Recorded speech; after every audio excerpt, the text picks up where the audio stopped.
చీకటిని తరిమేసి పొద్దు సైగలు చేసి పిలవంగా సద్దితోటి ముళ్ళా డొంకల్లో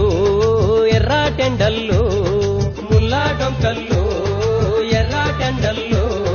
తేనె జిగురు కుంకుళ్ళు మామిడి జీడి పళ్ళు ఇప్ప పువ్వు తునికాకు చెట్టు కొమ్మల్లో కొండా కోనల్లో చెట్టు కొమ్మల్లో కొండా కోనల్లో చెమటరాల్చి సేకరించి సహజమైన సంపదను నమ్ముకొని అమ్ముకొని బతుకుతున్న పల్లెలను